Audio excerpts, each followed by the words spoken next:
What's up, y'all? This is Alex from The Rim Review. The Rim Review is a page that offers in-depth player analysis and gives nuance to the way you watch basketball. In this series, we're going to cover every single NBA draft prospect in this coming class. Some guys you may already know, however, there are going to be numerous sleepers we look at during this series. In today's episode, we're going to look at the Kentucky guard/forward, Justin Edwards. When looking at Edwards' offensive game, a few strengths stand out. The first of which is he's a very solid shooter, shooting 36.5% from three. While he's not definitely one of the elite shooters in this class, it's a good asset when looking at his game. Secondly, he does a really good job moving off the ball. Whether it's relocating to get to an open spot or sliding into a good space to cut maybe, he does a great job with movement. Finally, he's a really solid athlete, which allows him to make some tough athletic finishes. There are some pretty large weaknesses to Edwards' game offensively. The first of which is he's a pretty awkward finisher. While he is a good athlete, unfortunately, he doesn't do the best job getting his feet under him and his balance to make shots through contact, and he just doesn't have that level of bag or creativity to make tough finishes from that perspective. Secondly, his transition offense is extremely poor. Most of this is because of his soft finishes, but it's a big reason why he only averaged .817 points per possession in transition.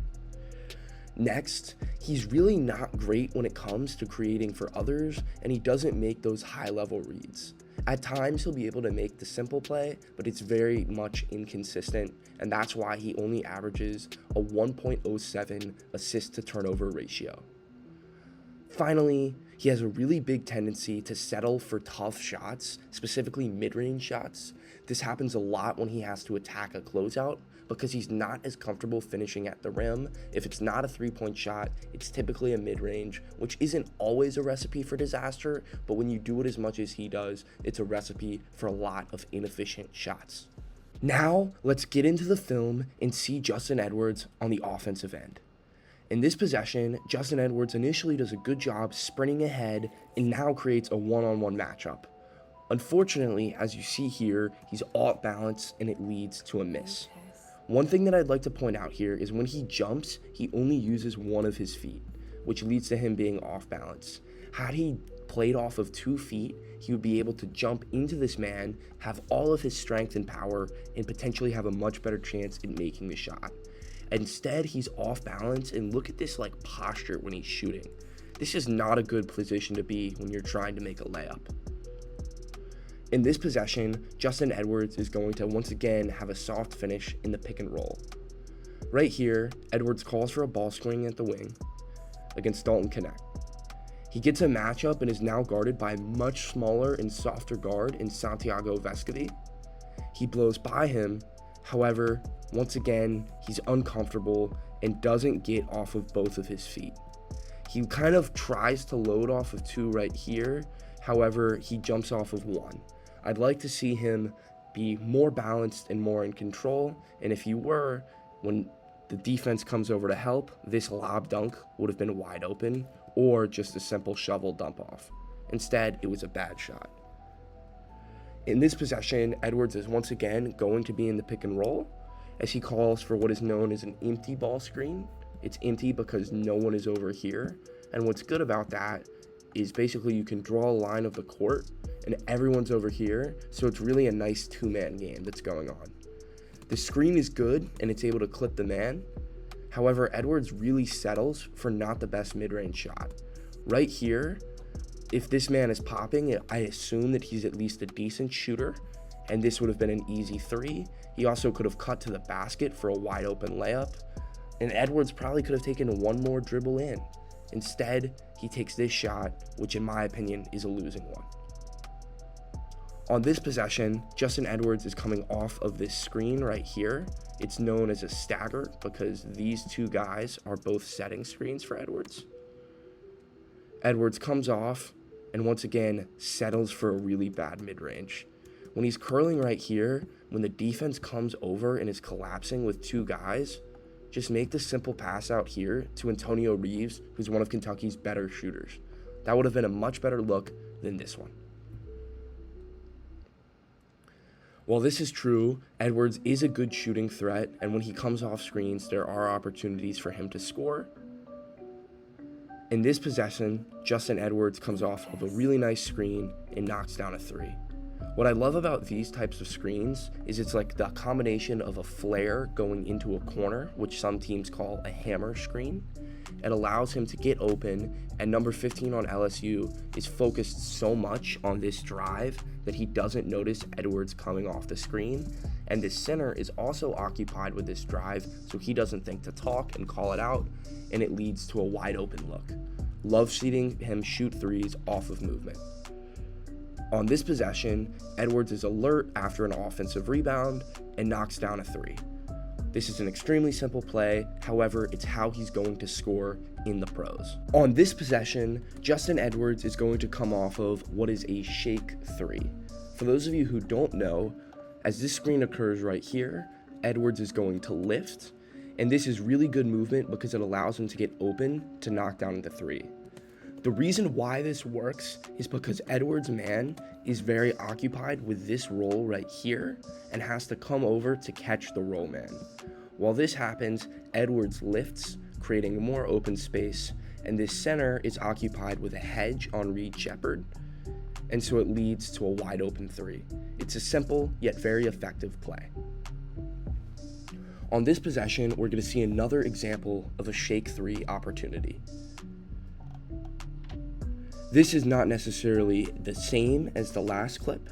However, as this kind of DHO action occurs, some would call it a zoom because Edwards sets a screen that then flows into a DHO. Edwards does a really nice job lifting, and once again, the same concept. This defender right here is focused and occupied by the roll man. Edwards lifts and knocks down a completely wide open three. On this possession, we're going to see a relocation three opportunity for Justin Edwards. As you see, he continues to move, cuts from one corner to another, and does it very calmly, collectively, and knocks down a three. This type of movement is really great, and it's just fun to see from him. On this possession, we're going to see another three-point opportunity from Justin Edwards. What I love here is this is known as a blender action. What's good about this is there are multiple drives leading to kicks. So the first drive right here from Antonio Reeves leads to Justin Edwards getting downhill, drawing this help man right here. Edwards makes a quick pass to a DJ Wagner stampede drive, and then immediately bumps right back out because he knows that his man is going to be focused on the drive and that this help is fully closing out. And that's going to lead to him being wide open for this three. On this possession, Edwards continues to showcase his ability to space the floor. Right here, as Reed Sheppard cuts, Edwards relocates and lifts into a nice dribble handoff three. It's this consistent movement from Edwards that is going to allow him to be a threat in how he's going to frequently score in the pros. You love to see it. Right here, Edwards lifts again, recognizes he doesn't have a shot, he gives it up, and then just once again, continuing to move off the ball is great to see from him. I don't necessarily think that he has an elite shot, but I do think he has elite movement and instincts. On this possession, it's another great example of Justin Edwards' ability to move. Right here, the LSU defender has to come into the gap because he's worried about this drive. Edwards slowly drifts to the wing, creating more space and forcing this defender to guard two. As Antonio Reeves on Kentucky is a better shooter, he's more prone to lean towards this man, which is exactly what he does, and Justin Edwards knocks it down. On this possession, I'm going to include a couple of misses from Justin Edwards, and the reason behind this is just to remind you that he is a 36.5% three-point shooter. Not a bad number at all, but it definitely could be much better. And I think if you're going to be drafted and play as a shooter, I'd like you to be a little closer to 40%. Right here, it's another shake opportunity, wide open, just doesn't go in. Now, let's watch Justin Edwards attack closeouts. On this possession, Edwards is on the wing, And then once again, he continues to drift to the corner right here, catches the ball, and then spins and takes a mid-range. I don't love this shot. It's definitely not the best look, but he looks comfortable and it's kind of tough. I'd like to see him limit these mid-range shots and be better and more effective at getting to the cup. Right here, Edwards continues to relocate, takes a dribble in, but once again, completely settles for a mid-range. Right here, you're almost into a ball screen. Get downhill right here, force this defender to make a choice. He either picks you up and then you kick to Antonio Reeves, or he doesn't and you have a layup. This man right here can seal the big, and it could be a really easy look. Unfortunately, he takes this, which is a contested mid-range, literally the worst shot in basketball. Another issue with Justin Edwards is that he struggles with contact frequently. On this possession, honestly, right here, this should be a shot. He's wide open. But when he chooses to blow by, as soon as he gets bumped right here, he looks to give the basketball up and turns it over. He telegraphs the pass and isn't making the right read. If you're going to look for like a pass out right here, you should look off him and then kick to the wing. However, I honestly just think this should have been a shot initially. Not the best play from Edwards. Now, let's watch Justin Edwards in isolation. On this possession right here, DJ Wagner calls for a screen. Edwards gets the ball, curls in, and what I love about this possession is he plays off of both of his feet and gets balanced and scores. It's amazing what happens when you just are fundamentally sound and jump off of two. He can do it, which means he just has to work harder on letting it become a habit. In this horn set, Justin Edwards gets another isolation opportunity. However, he's just off balance and awkward. It's really just the main way to describe him at the rim, awkward and out of control more often than not. This is another isolation possession, once again out of a horn set. He gets the ball here against Colin Morey-Boyles, and he's almost just jumping into him. He's very flaily. He's trying to initiate the contact, but he's off balance, and it's just tough to watch. Now, let's look at Justin Edwards defensively. The first defensive strength with him is his driving line defense, which is relatively solid as he only gives up 0.824 points per possession in isolation plays. Secondly, he has good length for a guard, especially if he plays the two. At 6'6" with relatively long arms, he's able to impact the gaps in passing lanes. Finally, Edwards has active hands, which is a big reason why he had 28 steals last season. There are still some pretty big weaknesses to Edwards' game defensively. The first of which is his screen navigation, where he frequently gets clipped in the pick and roll. Secondly, his off-ball screen navigation is even worse, where he gives up 1.34 points per possession on off-ball plays. What this signals to me is he's not the best communicator and frequently gets clipped, showcasing that he might not be looking at his man at all times and struggles to look at the ball and the man.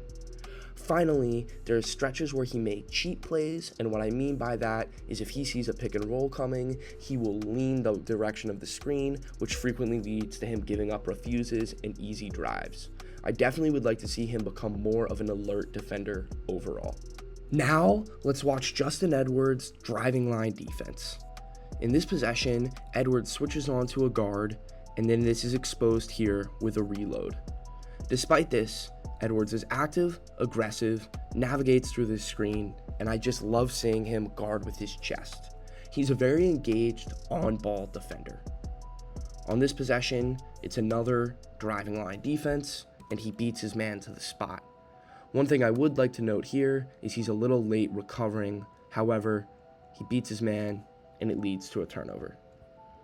These are the type of clips that you like to see because it lets you know that he'll be able to use his athleticism to guard in one-on-one situations in the pros. Here, he once again switches on to another guard, has driving line defense, and really amazing hands, leading to a jump ball.